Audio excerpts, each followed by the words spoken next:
and you need to respect the decisions which are taken. And when I say to chill, I don't mean to chill and do nothing. I mean to trust us. Something serious is unfolding behind the closed doors of world football, and the pressure surrounding FIFA is getting harder to ignore. This is no longer just another argument between officials or a disagreement that disappears after a few meetings.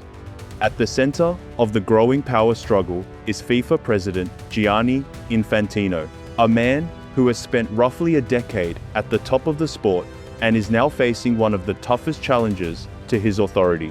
The fans, they remain the cornerstone of the beautiful game, and the sport they watch and love will not change.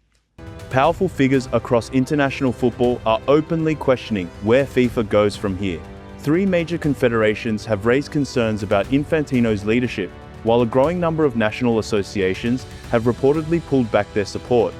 From the outside, that might make his position look increasingly fragile. But behind the headlines, there is a major complication that could completely reshape this battle. The people pushing for change may have plenty of noise behind them, but that does not automatically mean they have enough votes to remove him. That difference matters because FIFA's future is not decided by whoever creates the biggest public reaction. Ultimately, the numbers inside the voting room carry the real weight.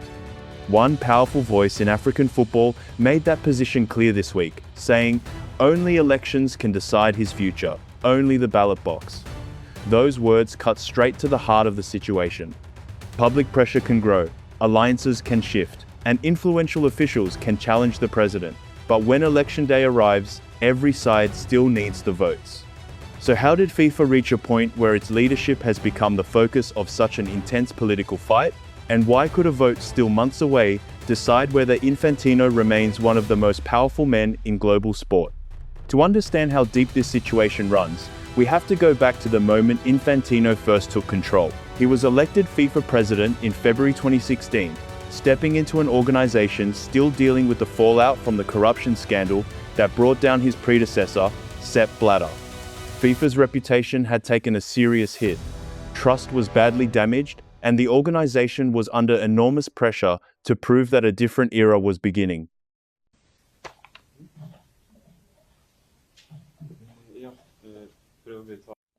Han har ikke den institusjonelle tilliten som kreves for å styre FIFA stabilt i den tiden vi er i nå.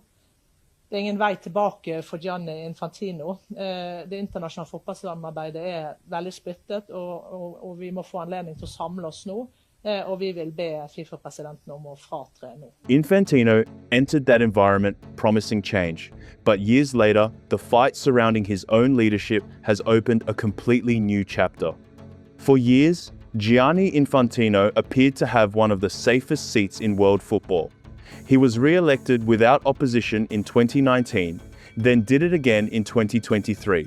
With no rival standing in his way, his grip on FIFA looked rock solid. During that time, he expanded the World Cup, helped drive FIFA's revenues higher, and built strong relationships with football officials and associations across the world. Whatever criticism followed him, the numbers that mattered inside FIFA continued to work in his favor.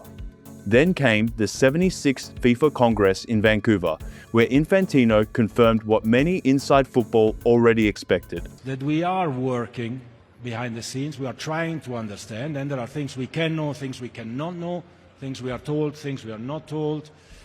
And we always try to make the situation as positive as possible and to find a solution. His intention was to stand for election again in 2027, pursuing what would be his fourth period in office. And, under FIFA's current interpretation of its rules, his final term, a victory would potentially keep him at the top of world football until 2031, extending an era that began all the way back in 2016. But this is where the rulebook becomes extremely important. FIFA's statutes limit a president to 3 4-year terms, meaning a maximum of 12 years. At first glance, the math seems simple enough, and it might appear that Infantino would be blocked from another run. The key detail, however, is how FIFA treats those first years of his presidency. Infantino originally took office in 2016 after Sepp Blatter's presidency ended early. Rather than beginning what FIFA considered a completely new 4-year term, Infantino was completing the remaining part of that existing presidential cycle. He successfully maintained that those roughly 3.5 years should not count toward the formal 12-year limit. Under that interpretation, the clock on Infantino's 3 full terms started in 2019, not 2016. That means 2019 to 2023 counts as his first full term, 2023 to 2027 as his second, and a victory in 2027 could give him another 4 years, taking him through 2031. On paper, the path looked carefully mapped out. The rules appeared to leave the door open, his international support network remained powerful, and there was no obvious challenger capable of breaking his grip. Then, a proposal known as FIFA Forward enterprise entered the picture. And suddenly, the political ground beneath Infantino started looking far less stable. The proposal that pushed this dispute into the open was enormous, even by FIFA's standards. Known as FIFA Forward Enterprise, the plan reportedly involves selling as much as 20% of the commercial rights connected to FIFA competitions, including its biggest prize, the World Cup, to private investors. The goal was to raise approximately $4.2 billion, potentially bringing a massive injection of outside money into FIFA's commercial operation. But the money was only one part of the story. The bigger controversy centered on how the proposal had reportedly been developed. At a global event like this, you've said how inclusive it is, how welcoming it is as well. Are you embarrassed, therefore, by what actually has come to pass? And do you have to accept that you've lost some control of your own tournament here? FIFA's member associations had not been fully consulted before details of the plan began circulating publicly. For an organization built around hundreds of national football associations, that became a major issue.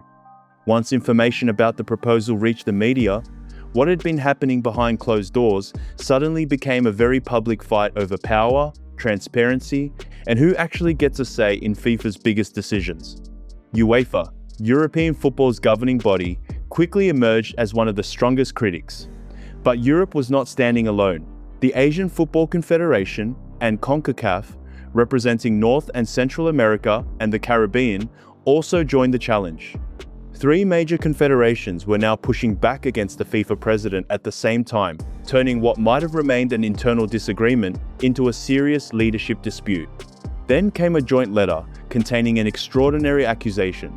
The 3 confederations accused Infantino of breaking trust, writing, "Through deception, when an individual places himself above the collective that entrusted him with authority." That language showed just how far relations had deteriorated. This was no longer simply a technical disagreement about commercial rights.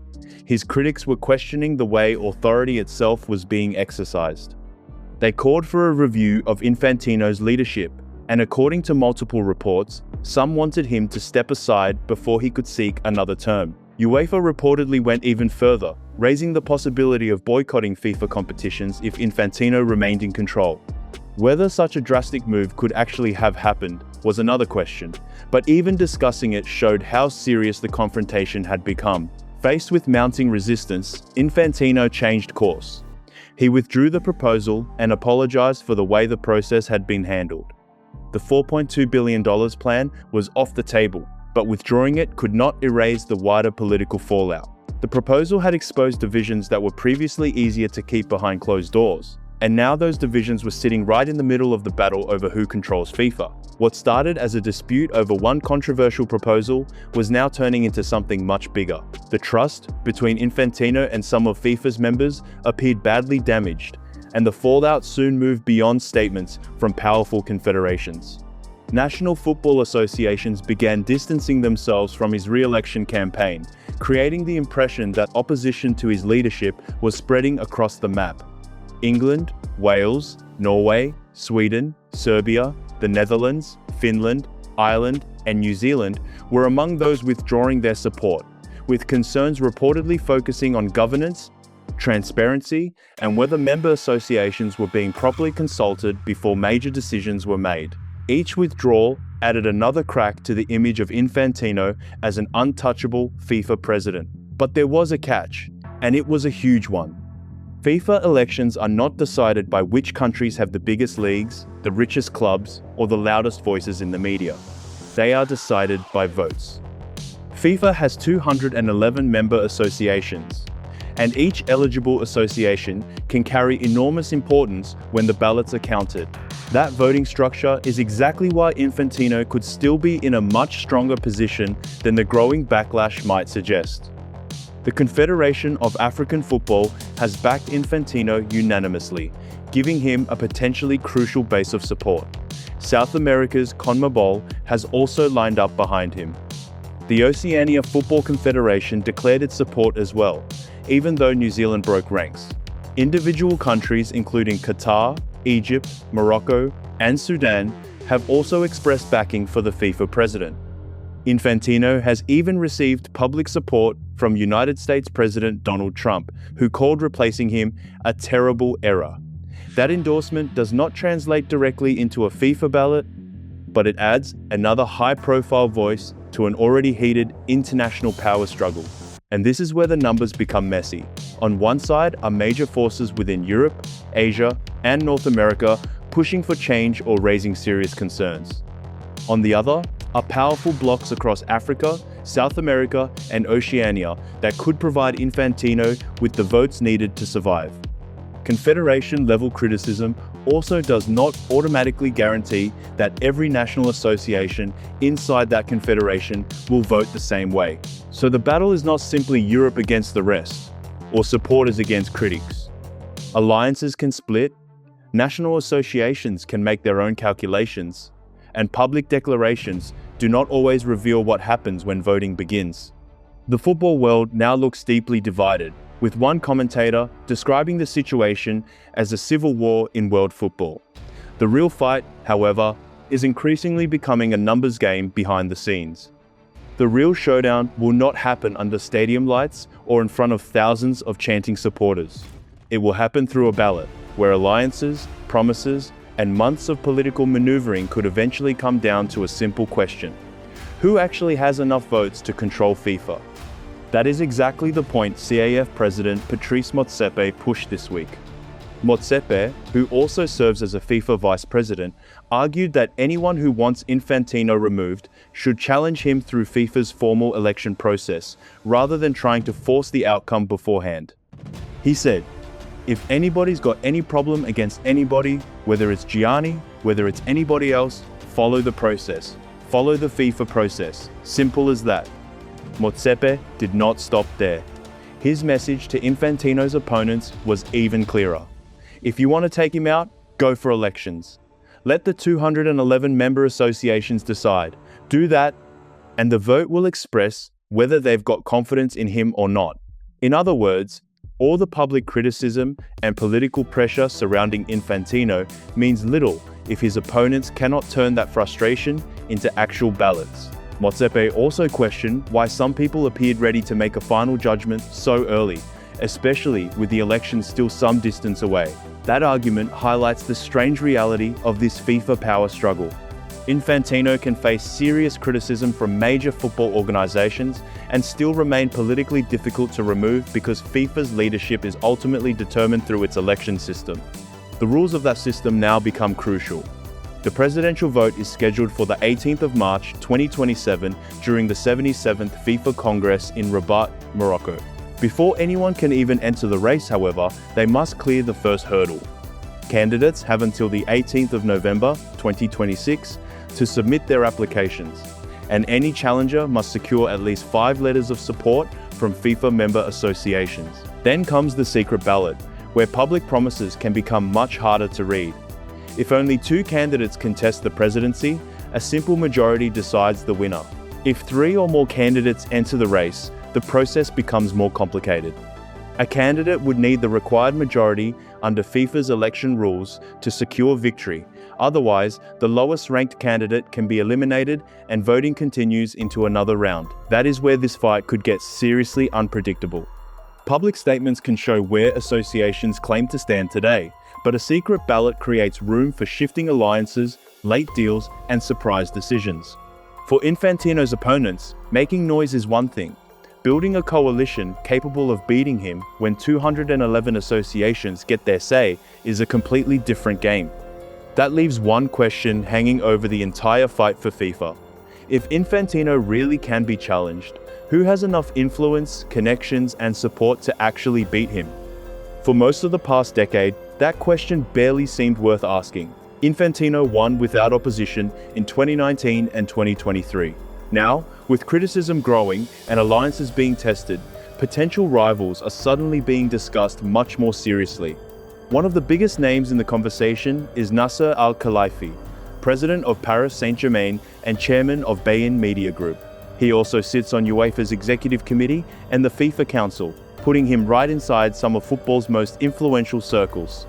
That combination of club power, media influence, and football politics has made him widely discussed as a possible contender. But there is one major problem for anyone already treating him like a candidate. He has not officially entered the race. Victor Montagliani is another heavyweight name being mentioned.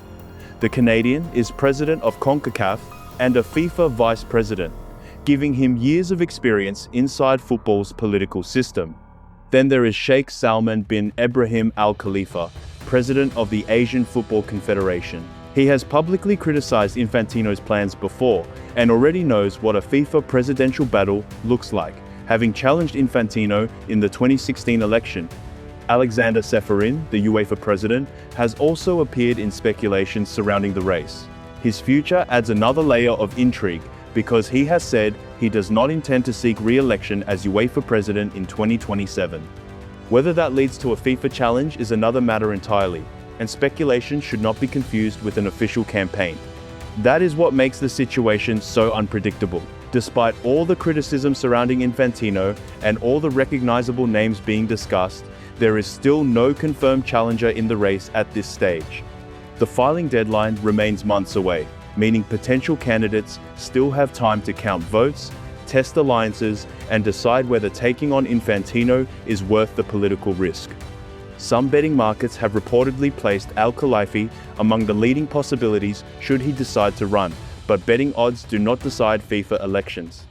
The harder reality for Infantino's opponents is that they would be challenging someone who has spent years building relationships across world football. Infantino's political style has relied heavily on travel and direct contact with national associations. During his first presidential campaign, he disclosed that UEFA provided him with a budget of €500,000 to help fund flights around the world while he sought support. That globetrotting approach did not disappear after he became president. Infantino has continued traveling, meeting football leaders, strengthening relationships, and maintaining connections across FIFA's vast membership. And that could become his biggest advantage. A challenger may have a famous name and powerful allies, but defeating an incumbent with relationships spread across 211 associations requires something much bigger than headlines. It requires turning influence into votes. Then there is another part of FIFA politics that cannot be ignored: money. Through the FIFA Forward program, member associations can receive millions of dollars in development funding across a 4-year cycle. For some of football's smaller nations, particularly across Africa, Oceania, and other developing regions, those funds can make an enormous difference. The money can help improve facilities, support youth programs, strengthen women's football, train coaches, and keep local competitions running. That financial relationship has also become part of the political debate surrounding Infantino. Critics argue that when national associations receive major development funding during a president's time in office, it can naturally strengthen that president's standing with those members. But that does not prove the funding is being exchanged for political loyalty, and FIFA has denied any direct connection between development payments and votes. Still, the political calculation is impossible to completely separate from the wider battle. One former Premier League chief executive argued that Infantino's support outside the confederations challenging him could be strong enough to survive the pressure, saying, "Infantino has enough backing from the other confederations to ride out any attempt to overthrow him," while describing the crisis as a storm in a teacup. But that description raises an even bigger question. Is this really a temporary political storm, or are the divisions now deep enough to threaten the structure of world football itself? Many of the organizations pushing back against Infantino sit at the commercial center of the sport. Their competitions, national teams, broadcasters, sponsors, and massive fan bases contribute heavily to football's global economy. If their leaders ever moved beyond angry letters and seriously pursued threats to distance themselves from FIFA competitions, the financial and sporting consequences could be enormous. Whether they would actually take such a drastic step remains uncertain, but the possibility alone gives their opposition serious weight. Then there is the language being used against Infantino. His critics said, "Trust is broken," and argued that it happened not through a policy disagreement, but through deception. In FIFA, the word deception carries particular weight because the organization has spent years trying to move beyond the corruption scandals that defined the final period of Sepp Blatter's presidency. And yet, the election math still refuses to give Infantino's opponents an easy path. Infantino has declared his intention to stand and retains backing from major blocs within world football. His opponents may point to 143 members across Europe, Asia, and North and Central America on paper, but those associations do not necessarily operate as one single voting machine. Countries can break with their confederation's broader political position, and some influential associations have already signaled support for Infantino. Others could make their decisions much closer to election day. That is especially important because the presidential election is conducted by secret ballot. Behind that curtain, public declarations and private choices do not necessarily have to match. Associations can weigh sporting relationships, development priorities, political alliances, and their own interests before casting a vote. That makes the apparent 143-member opposition look powerful on paper, but far less predictable once individual ballots enter the equation. After all the accusations, shifting alliances, political pressure, and public warnings, Patrice Motsepi's central argument brings this entire battle back to one place: the election. Letters can increase the pressure, confederations can challenge the president, football officials can publicly withdraw their support, but none of those moves alone can decide who sits at the top of FIFA. Ultimately, the 211 member associations hold that power. On the 18th of March 2027, FIFA's members are set to gather in Rabat, Morocco, with the future direction of world football hanging over the Congress. When the presidential vote begins, the ballot will be secret. That means all the public statements we hear before Election Day may tell only part of the story. Behind the voting curtain, each association will make its own decision about whether Gianni Infantino should remain in charge through 2031 or whether FIFA should enter a completely different era under new leadership. But even an Infantino victory would not make every problem disappear overnight. Winning an election answers the question of who has enough votes. It does not automatically answer the much harder question of whether damaged relationships can be repaired. Can Infantino rebuild trust with the football organizations that have openly challenged his leadership? Can FIFA bring together confederations that currently appear to have very different ideas about how the organization should be governed? And can those disagreements be settled without creating an even deeper split between some of football's biggest commercial markets and associations that depend heavily on FIFA for development and investment? That is where this story becomes bigger than one president. If these divisions continue growing, FIFA could face a serious test of its ability to operate as one global governing body, while representing countries with completely different financial realities, political interests, and football priorities. The organization was built around the idea that every member has a voice, but this crisis is testing just how strong that system remains when powerful blocs start pulling in different directions.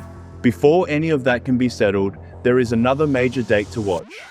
The 18th of November, 2026 is the deadline for potential challengers to enter the race. Until then, every meeting, endorsement, withdrawal of support, and possible candidacy could shift the numbers again. Then comes the campaign, the negotiations, the final alliances, and eventually the secret vote in Rabat. And that is what makes the coming months so interesting. Infantino may look vulnerable in public while remaining powerful where it matters most. His opponents may appear strong when their numbers are added together, but those numbers only matter if they hold when the ballots are cast. A famous challenger is not enough. Angry statements are not enough. Whoever wants FIFA's top job needs to build a coalition capable of winning the actual election. So now we wait to see who steps forward, who stays loyal, who switches sides, and what happens when 211 associations finally get their chance to decide. The next chapter of FIFA will not ultimately be written by speculation or threats. It will be written by votes. If you enjoyed this breakdown and want more stories from behind the scenes of world football, like the video, share it with another football fan, and subscribe to Matchio so you don't miss what comes next. Drop your take in the comments too. Does Infantino survive the challenge, or are we watching the beginning of the end of his FIFA presidency? The countdown is already moving, the alliances are being tested, and the biggest decisions are still ahead. Thanks for watching, Matchio, peace.